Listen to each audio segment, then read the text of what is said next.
religion has often been a vehicle of delusion and oppression and hatred. Kabir understood this, and he showed us both sides of religion, and he went beyond religion. Purushottam has written powerfully about how Kabir rejected organized religion and fiercely criticized religious identities, religious hypocrisies, religious cruelties. So the songs that we've heard have been beautiful and moving, but it's not just music, it's this wedding, this intimate wedding of words and music.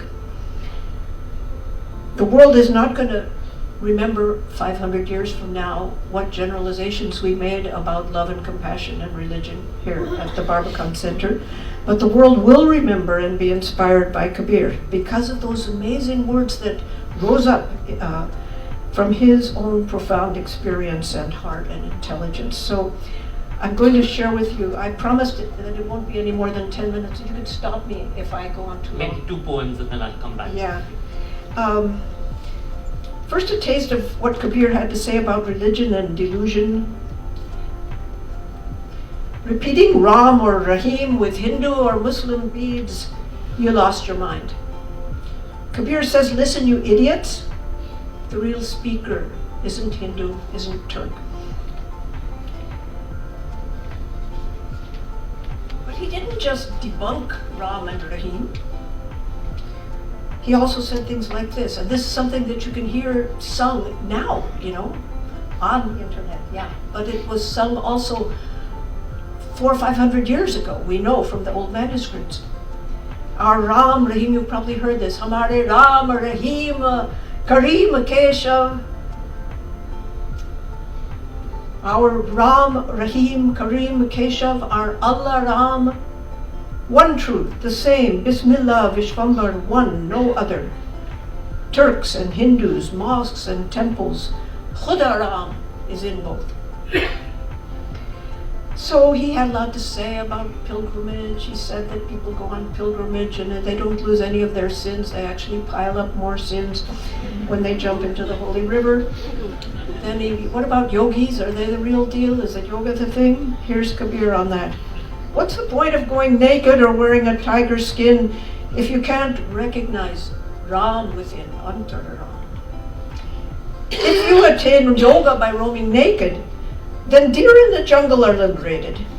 If you get yogic power by shaving your head, if you get yogic power by shaving your head, won't sheep go straight to heaven? If holding your semen in is your game, brother, get castrated to reach the supreme state.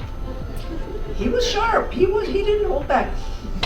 And then another poem, he says, I look for someone to free me, but they're all tied up in traps. Yogis say yoga's nice, terrific. There's nothing like it.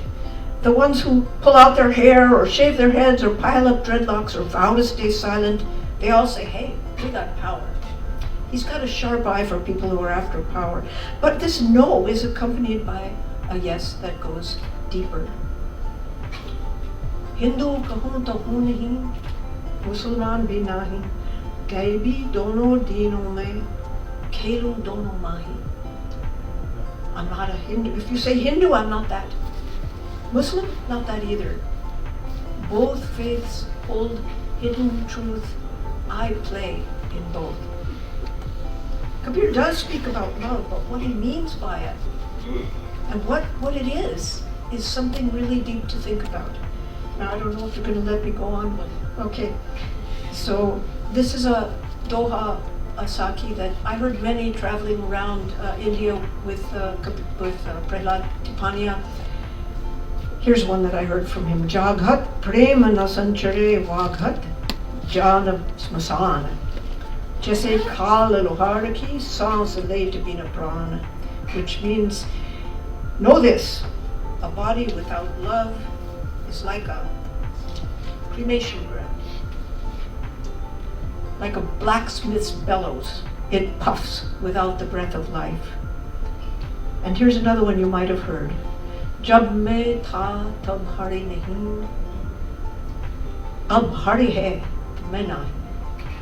Prem gali ati sankari, tame do na sana. When I existed, God did not. Now God exists. I don't. The lane of love is very narrow. Two won't fit. The first song that Swaran sung used evocative poetic language. Uronapaga kare, fly away, O black crow, to find the beloved and bring the message of love to him. But he also sang about death, about the transitory nature of our flesh and bones, which is a favorite subject of Kabir. Kabir is going to remind you about death and of how your body is going to burn and disintegrate and decay, and whether you like it or not. And yet somehow in his poetry, we somehow like it. I could say more about it, but anyway, Rana Nahi Des Pirana Hai, such a beautiful song. And I'll just read in English a few of the verses. Of course, the refrain is Rana Nahi Des Pirana Hai. This is not a place to stay. It's not a place you can stay. It's an alien, it's a barren land. And then I have, in an English translation, this world, ye sansar, it's a bundle of paper. A few drops fall, it melts away. This world is a field of thorns where you get tangled up and die. This world is shrubs and sticks, a touch of fire, it burns up. What do death and impermanence have to do with love? I won't try to answer that now, so I would like to just end with one poem of Kabir, one of many poems that go beyond this kind of small-mindedness that he criticizes, this small identification with I'm this religion or that religion, with achieving something, and he speaks of some experience of endless spaciousness and joy. And I would like to just read out one of those poems of that. This time he uses a number of names of God, Ram and Hari and so on. Here he uses Niranjan, which is exactly no marks. This is the experience beyond boundaries and form. Now I've recognized markless Niranjan, effortless. Reflecting on the Guru's path of wisdom, suddenly I went beyond, drowned, drenched in the great flow. The lotus blooms, the endless sound thunders. This is the nod that musicians live, this endless sound. The endless sound thunders and the mind finds joy. I see light in everything, like moon and water. This boundless place, this luminous beauty is Kabir's God. A flute untouched by any hand plays its sweet melody, a word beyond compare. I listen.